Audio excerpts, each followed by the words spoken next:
NDTV India देख रहे हैं आप। मैं हूं अदिति राजपूत और शुरुआत कर रहे हैं इस वक्त की बड़ी खबर के साथ। आरएसएस की बैठक में राम मंदिर को लेकर भी चर्चा हुई है और राम मंदिर चढ़ावा चोरी का जो मुद्दा है वो जोर शोर से उस बैठक में उठा है। इस घटना से दुखी है ये आरएसएस की तरफ से बयान भी सामने आया। एसआईटी और पुलिस से निर्णायक कार्रवाई की उम्मीद है, ये भी आरएसएस ने कहा है। ट्रस्ट की मांग पर एसआईटी की कार्रवाई की जा रही है और ट्रस्ट से ये उम्मीद है कि भविष्य में ऐसी घटना ना हो। तो आरएसएस की बैठक हुई है और उसमें राम मंदिर को लेकर चर्चा हुई है।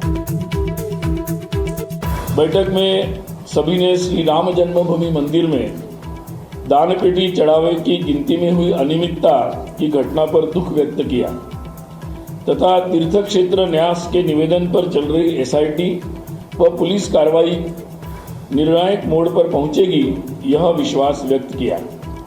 तीर्थ क्षेत्र न्यास से यह अपेक्षा की गई है कि वह सुनिश्चित करें कि भविष्य में ऐसी कोई घटना न हो जिससे समस्त राम भक्तों की राम मंदिर के प्रति श्रद्धा व गहरी आस्था पर आघात हो।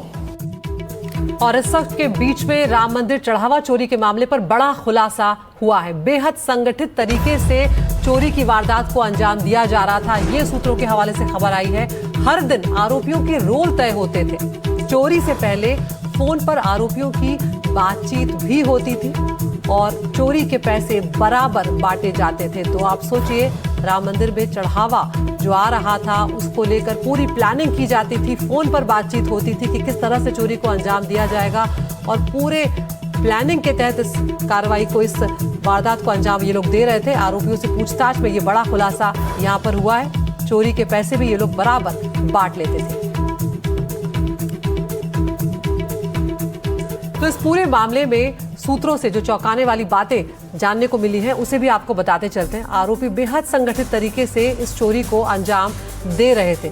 हर दिन सभी आरोपियों का रोल तय कर दिया जाता था और हर दिन ड्यूटी पर जाने से पहले ही बातचीत हो जाती थी। फोन पर रोल तय हो जाते थे कि कौन क्या करेगा। आरोपी सुबह ही फोन पर बात कर चोरी की पूरी प्लानिंग तैयार कर चुके होते थे। कौन नोट निकालेगा, कौन उन्हें छिपाएगा, ये सब कुछ पहले से तय हो जाता था।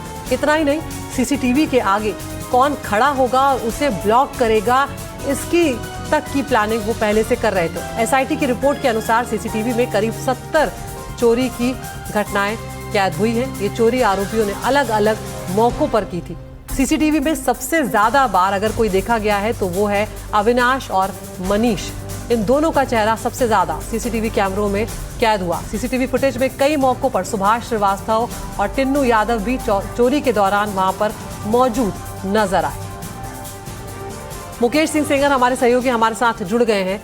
मुकेश, यहाँ पर ये बात और ज्यादा परेशान करने वाली है कि ये कोई छिटपुट तरीके से, अलग अलग तरीके से यहाँ पर चोरी नहीं कर रहे थे अपने अपने लालच के लिए। ये पूरे संगठित तरीके से चोरी की जा रही थी, बाकायदा प्लानिंग हो रही थी और चोरी का पैसा बांटा तक जा रहा था। और क्या कुछ सामने आया है मुकेश?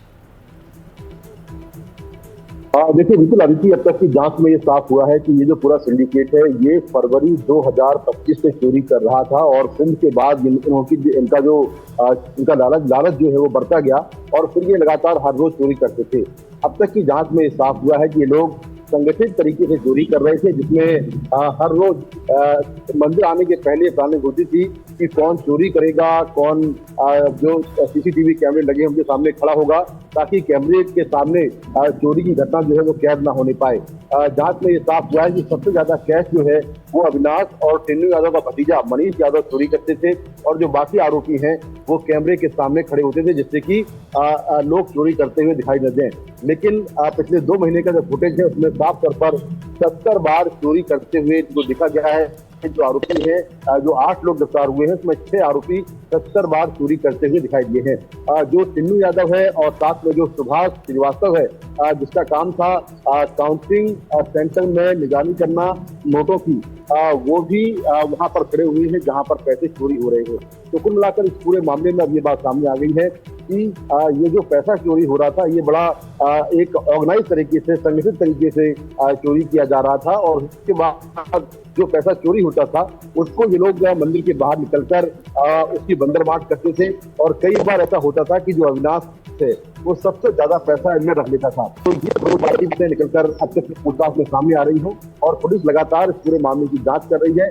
चिन्नू यादव और सुभाष श्रीवास्तव को पुलिस बहुत जल्दी ही रिमांड पर देने वाली है ताकि इस मामले में जो बाकी कड़ियां हैं वो भी निकलकर सामने आए और पूरी जो घटना से जुड़े जो पूरे सबूत हैं और जो अपनी पूछताछ हुई है उस पूरी कड़ियों को पुलिस रोक पाए। जी बिल्कुल मुकेश, तो अब यहाँ पर एक के बाद एक जिस तरह से सबूत सामने आ रहे हैं यहाँ पर ये केस